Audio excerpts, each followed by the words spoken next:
Alright, so I got a few small things to fix on this today, and I figured I'd film it. First thing is, you can change this EGR gasket. This thing has an air leak right here, and I want to fix that. Or a vacuum leak, air leak, whatever.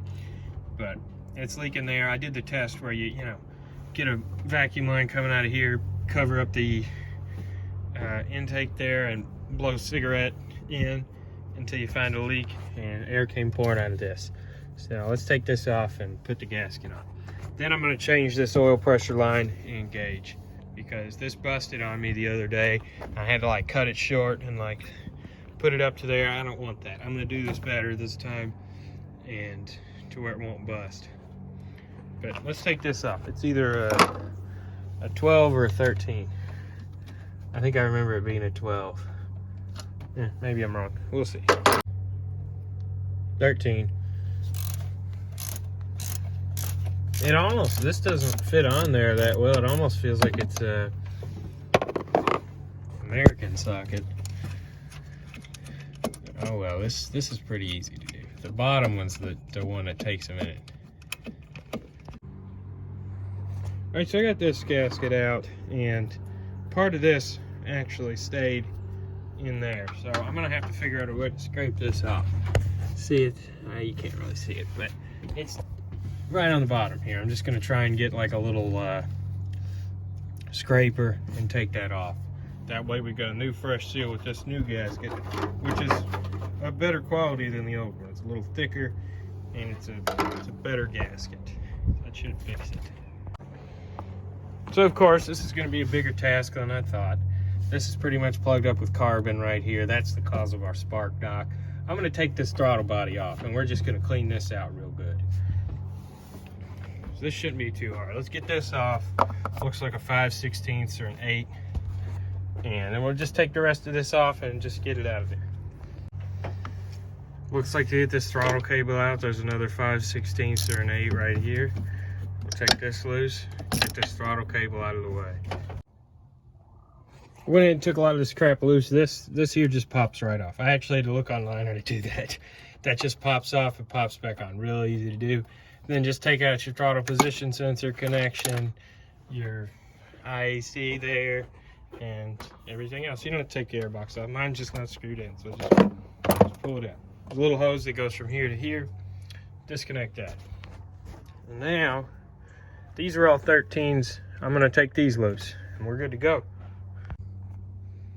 So these are all pretty easy to get at, but this one here was a little hard. That was in there, and I just took an extension, ran it under there, and got it. So now I'm gonna get the rest of these just with a wrench. All right, now the rest of this intake has to come off. I'm just gonna start taking stuff loose here, starting with this vacuum tree. So this has been fairly easy. The only thing here is there's a bracket here that bolts onto this stud and that stud. There's a nut that holds the bracket on, then there's this whole stud that comes out. So you have to take that off, then take this nut here out. I got this off, sprayed it out, and wire brushed it out, and I messed up my driveway. But this thing was filthy, and it still is. I've still got it was just caked on there, carboned all on it. So I got that all cleaned out. I'm gonna clean out this little passage for the EGR. There's carbon blocking it all off. So get that dealt with, and then this should be ready to throw back on. I am going to put new spark plug wires on my passenger side. I'm just going to do all the new wires today because, it's a lot easier to get at that with that off. Just got to make sure to plug that with paper towels or something. Way nothing gets in there. But this shouldn't be too bad. This isn't bad. And none of my gaskets are messed up, so I'm just going to reuse them. Screw it. Check this out. This is all coming out of this little EGR hole. Carbon like crazy. I'm gonna get this good and clean. That was, there was no way that was working. So, or if it was working, it wasn't working very good. We'll get all this cleaned up. And before I continue on with that, I'm gonna go ahead and do this oil pressure gauge, because I can actually see that fitting in there, and this will be a lot easier with that intake off. So I got the old gauge out, just loosened here.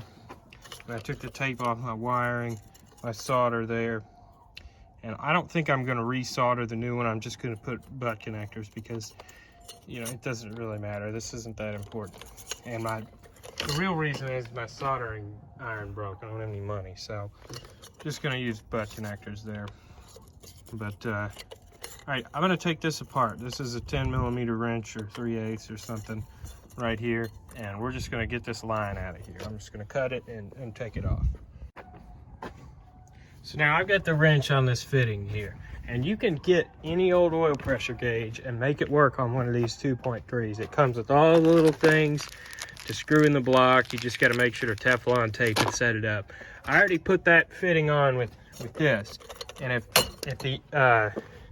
if this just comes out and doesn't take the rest of it with it, we're just going to leave that end on there because it doesn't leak. I had the transmission off, looked up there, and it was not leaking.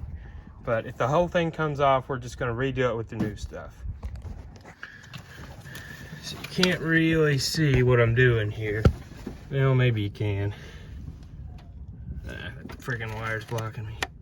Yeah, see, there we go. So now we're just going to take that loose. And theoretically, yeah, that just took the end piece off. So we're just going to pull our wrench out of there.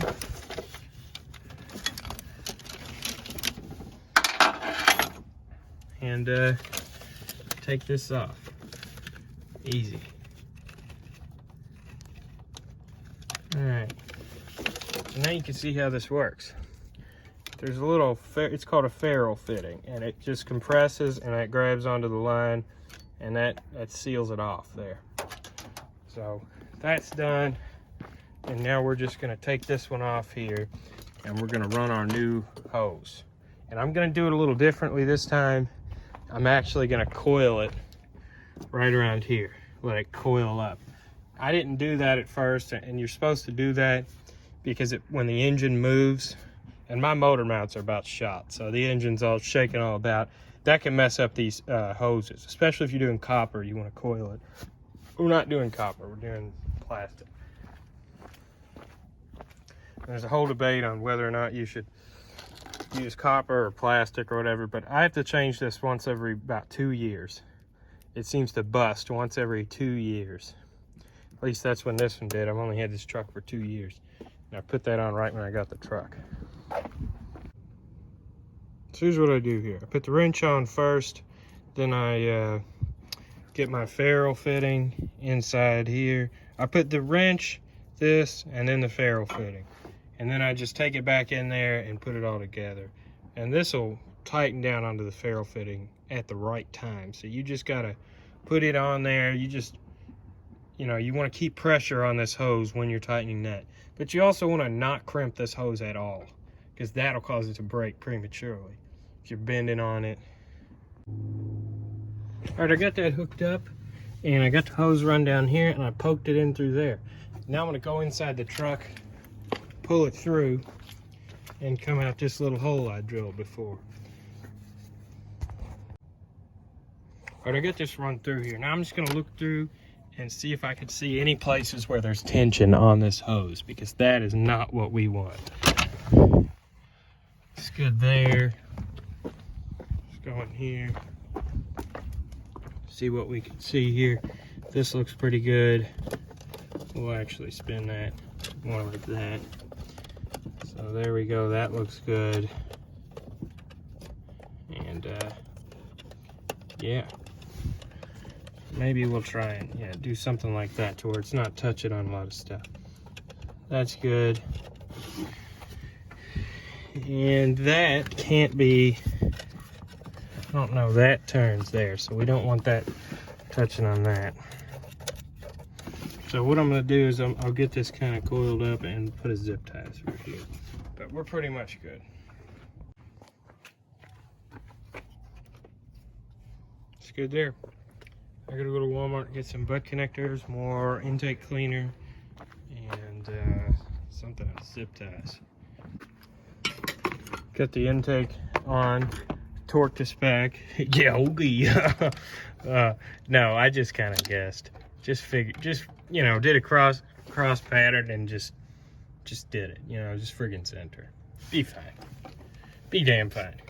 So I'm just tightening up this little bracket here. We're gonna reattach everything that goes with this. Then we'll put the throttle body back on.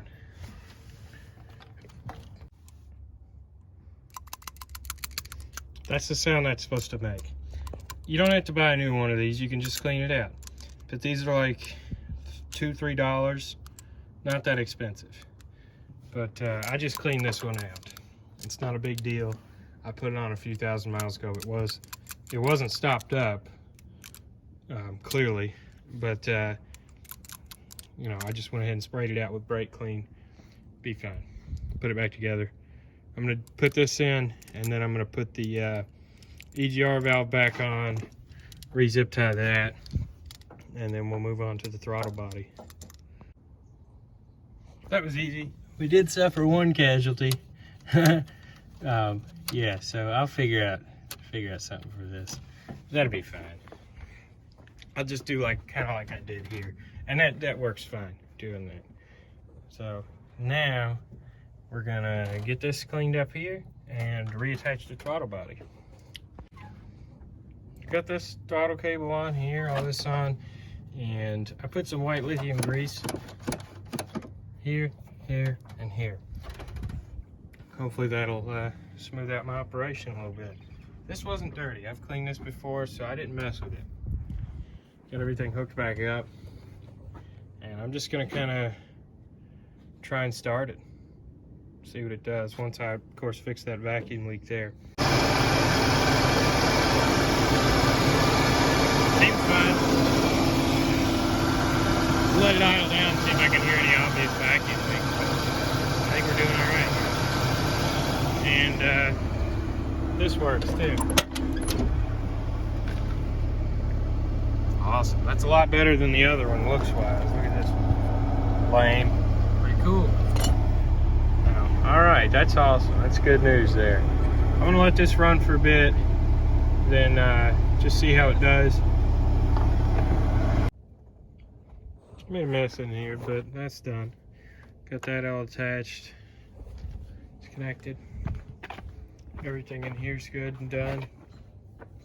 I'll probably get these plastic lines new from the junkyard or something, but those are all broken. Every single one of those is broken in a certain spot.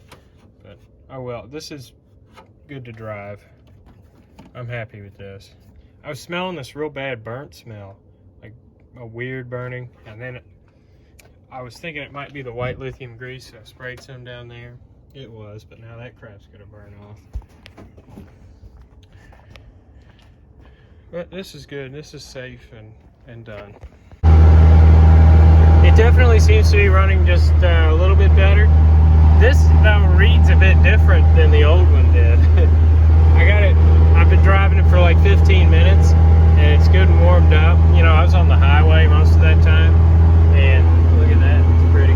But yeah, it's reading a lot more pressure than the other one did. Used to, I'd just barely be at 50 right now, but we're almost at 60, which is neat because that's almost to where Ford wants it to be.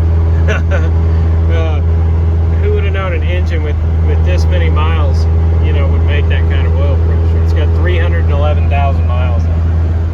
But I definitely am not getting a spark knock. I really, you know, I've lugged it hard in like 3rd and 4th and 5th, and I can't get it to spark knock, so I think we fixed that. Let's try it real quick. Nope, that was wide open, no spark knock. It would have done it like crazy right there.